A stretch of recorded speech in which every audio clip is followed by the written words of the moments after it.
Willie D. Live. So I told them no. Because Malkovich was in it, and that's one of the reasons. David Chappelle was in the film, and I said, I can't sit here and and I had done plays with Ving.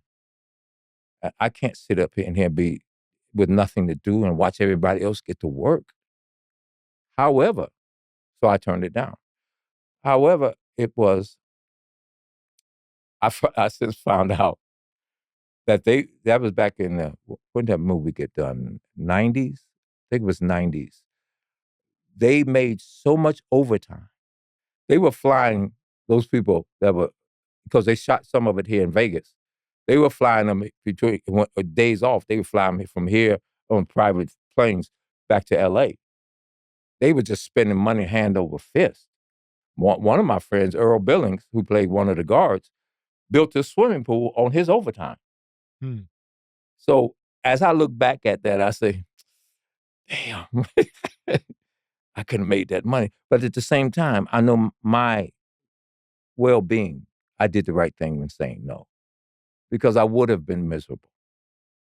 Because I know I could have done any one of those other roles.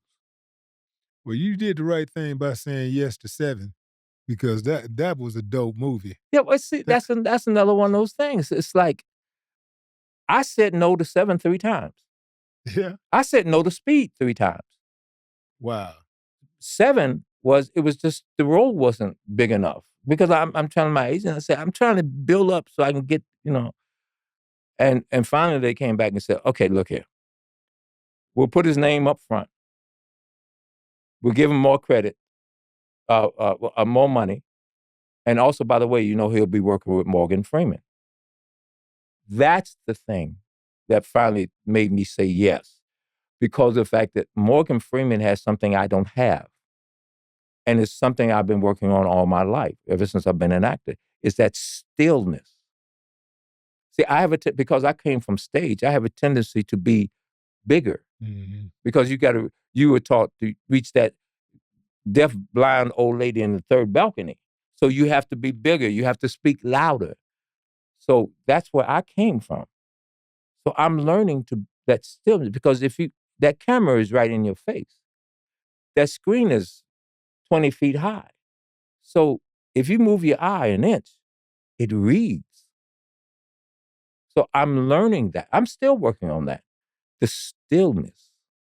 And Morgan Freeman has that. So I wanted to be around and see that. And I'm glad I got the chance to see that, because it really helped me out a lot.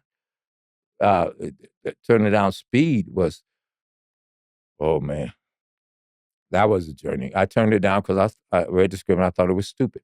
My audition came by like this. Went into the room, Jan de Bont, the director, and the casting director was sitting there. They had me sit in the chair, and they said, okay, act like you're on a bus and you find out there's a bomb on the bus. So you're the bus driver. So I'm driving the bus and I find out there's a bomb on the bus. Oh my God, whatever it was, whatever the audition was. That's all it was. No lines, no nothing. Jan de Bont, the director, came over to me, and my hair was down. I had it down that day.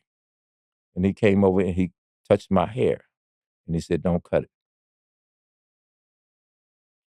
Okay. So I left. Couple weeks, 3 weeks, 4 weeks go by, and I asked my agent, I said, what's going on with that movie? And she said, I'll call.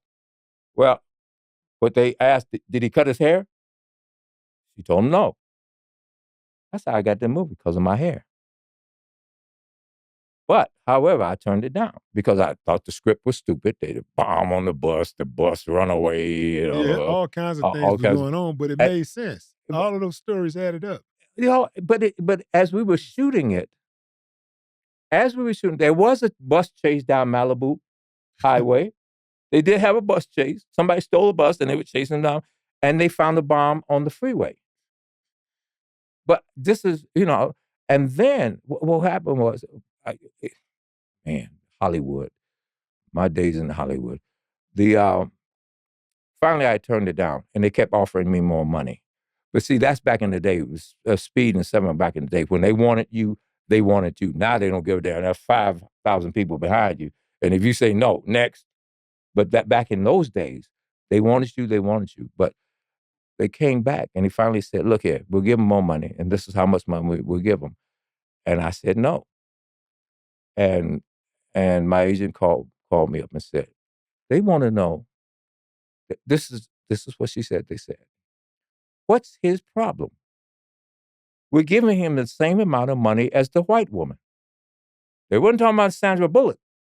They were talking about that other woman that got blowed up on the bus. They thought I should be happy getting the same amount of money as a white woman. Mm-hmm.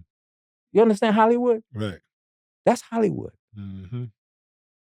They look at you less than a white woman.